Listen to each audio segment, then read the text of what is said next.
देश में बेरोजगारी दिनों दिन बढ़ती जा रही है। बावजूद इसके मोदी सरकार आंखें मूंद कर बैठी है, जिसे लेकर विपक्ष सरकार को घेर रहा है। वहीं अब कई राज्यों में विधानसभा चुनाव को देखते हुए पीएम मोदी ने 10 लाख नौकरियां देने का वादा किया है, जिस पर ना तो विपक्ष को विश्वास हो रहा है और ना ही बीजेपी सांसद को। इसलिए उन्होंने नौकरी देने को लेकर पीएम मोदी के ऐलान पर तंज कसा है। वादों पर विश्वास उसके किया जाता है जो निभाता है, लेकिन जनता का विश्वास अब पीएम मोदी पर से उठ चुका है, क्योंकि वो वादों की फेहरिस्त लगाने में तो माहिर हैं, मगर उसे निभाते नहीं हैं। 8 साल गुजर चुके हैं उनके रोजगार देने का वादा किए हुए, मगर उनकी जुबान से निकले अल्फाजों में कितनी सच्चाई है ये आंकड़े बयां करते हैं। साथ ही उनके झूठ की पोल भी खोलते हैं। लेकिन पीएम मोदी हैं कि मानते ही नहीं। वो हर हाथ को रोजगार देने की बात करते हैं। आज भी उन्होंने 10 लाख नौकरी देने का वादा किया। प्रधानमंत्री कार्यालय की तरफ से ट्वीट कर बताया गया कि अगले 1.5 साल में 10 लाख नौकरी मोदी सरकार देगी। प्रधानमंत्री नरेंद्र मोदी ने सभी विभागों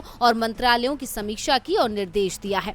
वहीं पीएम मोदी के ऐलान के बाद विपक्ष तो उन पर चुटकी ले ही रहा है। दूसरी तरफ बीजेपी सांसद ने भी पीएम मोदी पर तंज कसा है। पीलीभीत के बीजेपी सांसद वरुण गांधी ने ट्वीट कर लिखा, बेरोजगार युवाओं की पीड़ा और मर्म समझने के लिए धन्यवाद प्रधानमंत्री जी। नए रोजगार का सृजन करने के साथ साथ हमें 1 करोड़ से अधिक स्वीकृत परंतु रिक्त पदों को भरने हेतु सार्थक प्रयास करना होगा। हर वर्ष 2 करोड़ रोजगार देने का संकल्प पूरा करने के लिए और तेज गति से कदम बढ़ाने होंगे। वरुण गांधी का ये ट्वीट साफ बयां कर रहा है कि वो पीएम पर तंज कस रहे हैं। वैसे ये कोई पहला मौका नहीं है जब बेरोजगारी को लेकर उन्होंने सरकार को घेरा हो। इससे पहले 12 जून को उन्होंने ट्वीट कर लिखा, देश के लिए कुछ कर गुजरने की हसरत, मगर हमारे युवाओं को सिवाय निराशा के कुछ हाथ नहीं लग रहा। लगभग 1 लाख रिक्त पद होने के बावजूद सेना में भर्तियां नहीं निकल रही। हताश युवा जो सीमा पर जाकर देश सेवा करना चाहते हैं वो अब आत्महत्या करने को मजबूर हैं।